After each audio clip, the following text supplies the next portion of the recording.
it is fair to wonder if Elias Pettersson needs a fresh start. Now, look, we all know that no movement clause kicks in on July 1st, which makes a trade a little bit tougher.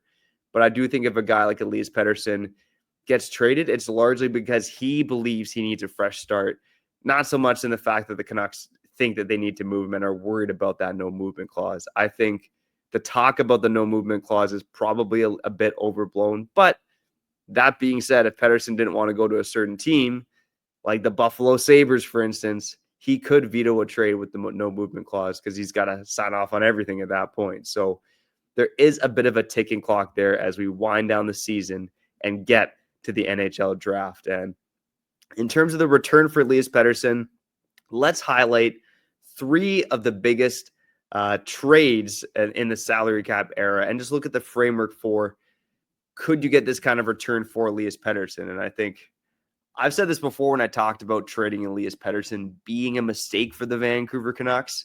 It's based on the fact that when you trade a player of his caliber, at least the Pettersson we used to know, you almost never win that trade. And let's look at the framework for three other big trades in the salary cap era. The three I've pulled are the Joe Thornton framework, the Jack Eichel framework, and the Ryan O'Reilly framework.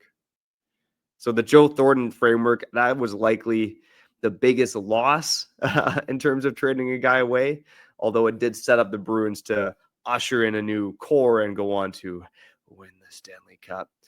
Go F yourself, Boston. Anyways, Joe Thornton framework. He was traded for a top 6 winger in Marco Sturm, a top 4 defenseman in Brad Stewart, and a 29-year-old fourth liner in Wayne Primo. So if you want to look at a comparable return for that, if Elias Pettersson were to get dealt for that kind of package, I picked out Carolina in this instance, and you're looking at something like potentially a Seth Jarvis, Jalen Chatfield, and Mark Jankowski in exchange for Elias Pettersson. Now, of course, the big elephant in the room here is that Elias Pettersson has fallen so far from where he was that return doesn't seem all that bad.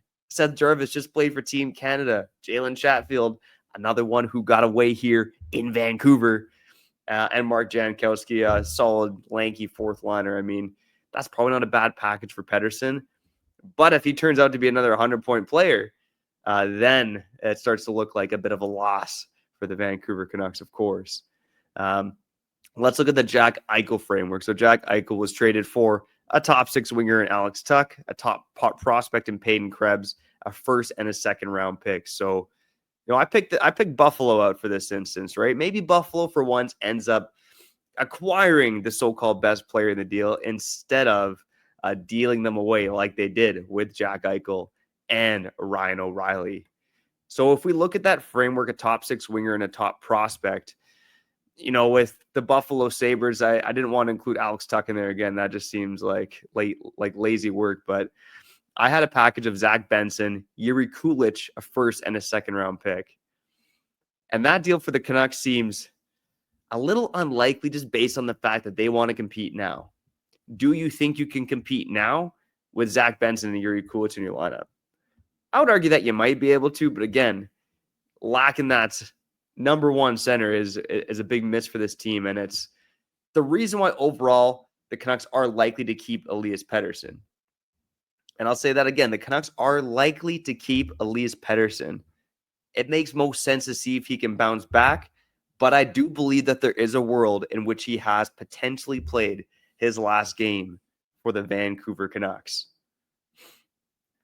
Let's get to the last comparable deal in terms of frameworks of big deals in the salary cap era. Ryan O'Reilly.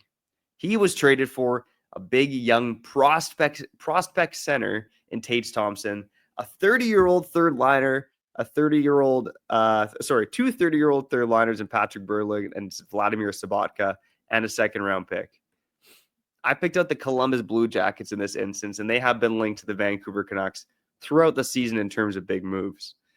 And this to me is potentially the most intriguing deal for the Vancouver Canucks. But the package I had that's similar to the Ryan O'Reilly package was Caden Lindstrom, big center, selected 4th overall at last year's draft.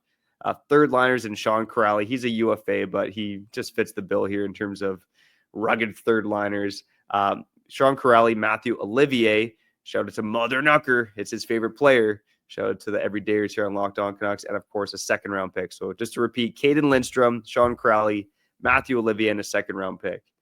And you look at the Jack Eichel framework and the Ryan O'Reilly framework, they are largely future-based trades. But having a potential number one center in Caden Lindstrom, the way that the Buffalo Sabres gambled on Tage Thompson, which paid off for them. Unfortunately, they just couldn't build around him. But that might be the most likely way. That is the deal that has the most variability to it.